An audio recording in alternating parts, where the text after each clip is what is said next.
రెండేళ్లలో పూర్తి చేస్తామన్నది 7 సంవత్సరాలు పట్టింది. 7,290 కోట్లతో పూర్తి చేస్తామన్న ప్రాజెక్టు 10,515 కోట్ల రూపాయలు అయింది అధ్యక్ష. 3,225 కోట్ల రూపాయలు వాళ్ళు ఒప్పందాలు చేసిన దాని మీద పెరిగింది అధ్యక్ష. అంటే దాదాపుగా 45% అంచనాలను పెంచి ఈరోజు పర్ మెగావాటు 9,73,00,000 పర్ మెగావాట్ పడ్డది అధ్యక్ష.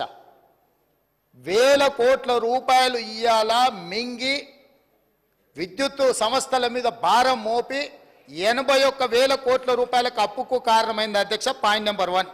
పాయింట్ నెంబర్ 2, నల్గొండ జిల్లాలో పెట్టొద్దా? నల్గొండ ప్రజలను ఏదో నేను మభ్య పెడుతున్నా, లోకల్ సెంటిమెంటును రెచ్చగొడుతున్నా అని వారు అనుకుంటున్నట్టు.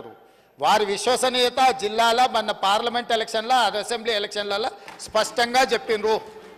అదేవిధంగా అధ్యక్ష YTPS Yadadri thermal power project కూడా వీళ్ళు బిహెచ్ఎల్తోని ఒప్పందం చేసినప్పుడు 25,099 కోట్ల రూపాయలకు అంచనాలకు ఒప్పందం చేసిండ్రు అధ్యక్ష. ఎప్పుడు చేసిండ్రు వీళ్ళు ఒప్పందము? 1/6/2015 అధ్యక్ష. ఇది 2021 లోపల కంప్లీట్ చేస్తామని ఒప్పందం చేసిండ్రు అధ్యక్ష. ఇవాళ ఎంత అధ్యక్ష? 2024. ఇప్పుడు కూడా పూర్తి కాలేదు, ఇంకా 2 ఏళ్ళు మినిమం పడుతుంది అధ్యక్ష. ఆ రోజు ఏం చెప్పిండ్రు? 45 రోజులు టెండర్ పిలిస్తే సమయం వృధా అవుతుంది. ఈ 45 రోజులను కూడా మేము వృధా చేయదలుచుకోలేదు. అందుకే బిహెచ్ఎల్కు మేము అప్పచెప్తున్నాం, తద్వారా మేము తొందరగా విద్యుత్ ఇస్తామని కారణం చెప్పిండ్రు.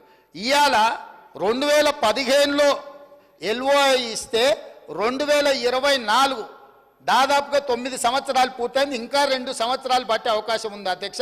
ఈరోజు యాదాద్రి పవర్ ప్రాజెక్టు 10-11 సంవత్సరాలు పూర్తి చేయకపోవడం వల్ల 25,000 కోట్లతో జరిగిన ఒప్పందం ఇవాళకి 34,542 కోట్లకు పెరిగింది అధ్యక్ష. ఇంకా పూర్తి కాలేదు కాబట్టి ఇది ఇంకా ఒక 5-6 కోట్లు పెరిగి 40,000 కోట్ల రూపాయలకు చేరుకునే అవకాశం ఉంది అధ్యక్ష.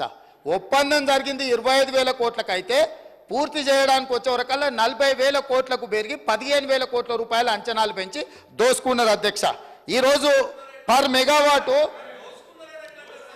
అధ్యక్ష యాదాద్రి పర్ మెగావాటు ఈ రోజుకైనా ఖర్చు 8,64,00,000 అయింది, పూర్తి కాలేదు అధ్యక్ష.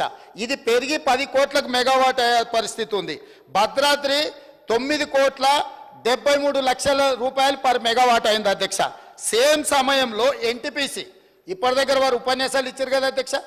తెలంగాణ పునర్విభజన చట్టంలో ఆనాడు మన్మోహన్ సింగ్ గారు తెలంగాణ విద్యుత్ సమస్యలను పరిష్కరించడానికి, తెలంగాణకు శాశ్వతంగా విద్యుత్తును ఇవ్వడానికి ఎన్టీపీసీ ద్వారా ఆంధ్రప్రదేశ్ పునర్విభజన చట్టం 2014లో 4,000 మెగావాట్ల పవర్ ప్రాజెక్ట్స్ తెలంగాణలో నిర్మించి అందులో ఉత్పత్తిలో 85% తెలంగాణ రాష్ట్రానికి ఇవ్వాలని చట్టంలో పెట్టి పొందుపరిస్తే వీళ్ళు 1,600 మెగావాట్లకు మాత్రమే ఎన్టీపీసీకి పవర్ ప్రాజెక్టు నిర్మాణానికి ఆనాటి ప్రభుత్వం అనుమతి ఇచ్చింది అధ్యక్ష, 4,000కి ఇవ్వకుండా. దాంతో 1,600 మెగావాట్ల పవర్ ప్రాజెక్టు 2016లో వాళ్ళు మొదలుపెట్టి 2024 ఫిబ్రవరిలో పూర్తి చేశారు.